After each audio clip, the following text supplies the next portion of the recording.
الحمد للہ رب العالمین والصلاة والسلام علی سید المرسلین وعلی آلہ وصحبہ اجمعین اما بعد عن انس رضی اللہ تعالی عنہ قال قال رسول اللہ صلی اللہ علیہ وسلم تصحروا فإن فی السحور برکۃ۔ محترم سامعین، جناب نبی کریم صلی اللہ علیہ وسلم کا ارشاد ہے کہ سحری کیا کرو، اس لیے کہ سحری میں برکت ہے۔ آج ہم آپ کے سامنے سحری کے سلسلے میں چند ضروری باتیں عرض کر رہے ہیں۔ علامہ شرمبولالی رحمۃ اللہ علیہ نے روزے دار کے لیے 3 چیزیں مستحب قرار دی ہیں۔ نمبر 1 السحور یعنی سحری کرنا، نمبر 2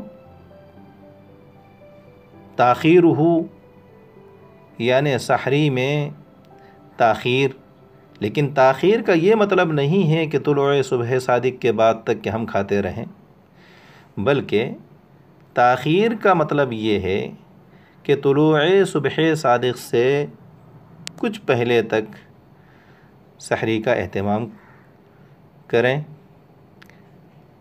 اور تیسرے نمبر پر آپ نے فرمایا تعجیل الفطر فی غیر یوم غیم، کہ اگر آسمان ابر آلود نہ ہو تو آفتاب کے غروب ہوتے ہی افطار کر لیا جائے۔ یہ 3 چیزیں روزے دار کے لیے مستحب قرار دی گئی: سحری کرنا، سحری میں تاخیر، اور افطار میں تعجیل۔ اب سحری سے کون سا کھانا مراد ہے؟ سحری سے مراد وہ کھانا ہے جو رات کے آخری حصے میں تناول کیا جائے، اور اسی لیے اسے سحری بھی کہا جاتا ہے کہ وہ آخری حصے میں کھایا جاتا ہے۔ سحری کا حکم کیا ہے؟ حضرات علماء کرام، فقہائے اعظام کا اس پر اتفاق ہے، اجماع ہے کہ سحری مستحب ہے۔ اگر کسی شخص کو سحری کا موقع نہیں مل سکا اور اس نے روزہ رکھ لیا تو بغیر سحری کے بھی اس کا روزہ ہو جائے گا، البتہ وہ سحری کی برکتوں سے محروم رہے گا۔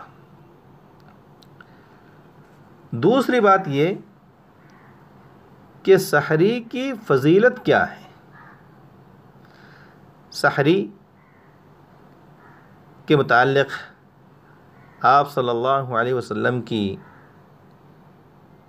احادیث کہ سحری کیا کرو اس لیے کہ سحری میں برکت ہے، اسی طرح سے آپ صلی اللہ علیہ وسلم کا یہ ارشاد کہ اللہ پاک سحری کرنے والوں پر رحمت فرماتے ہیں اور فرشتے ان کے لیے رحمت کی دعا کرتے ہیں۔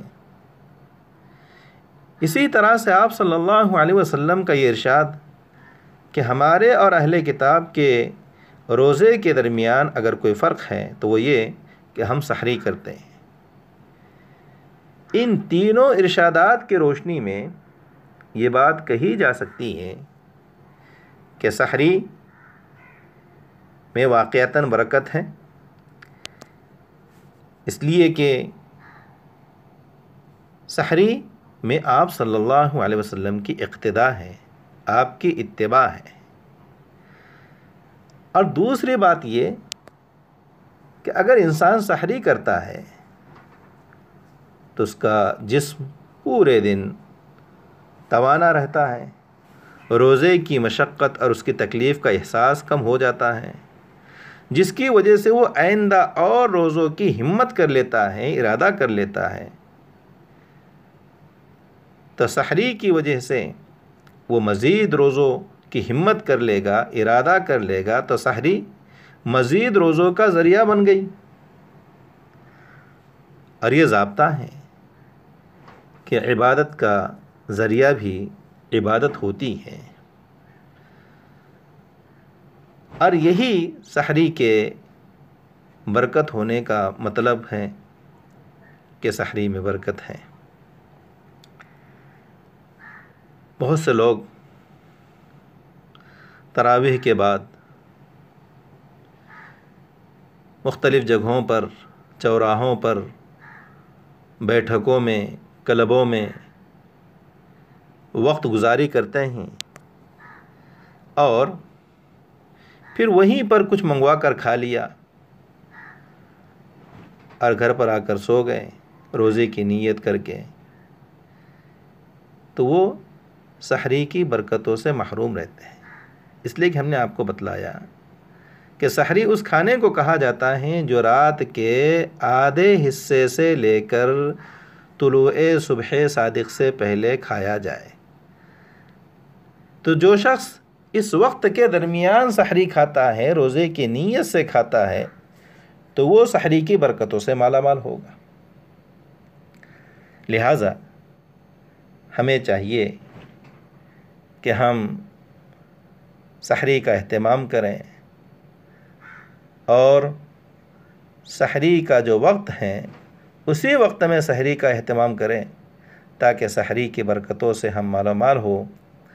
اللہ پاک سے دعا ہے کہ اللہ پاک مجھے اور آپ کو آپ صلی اللہ علیہ وسلم کے ارشادات اور آپ کی ہدایات پر عمل کی توفیق مرحمت فرمائے۔ وآخر دعوانا الحمد للہ رب العالمین۔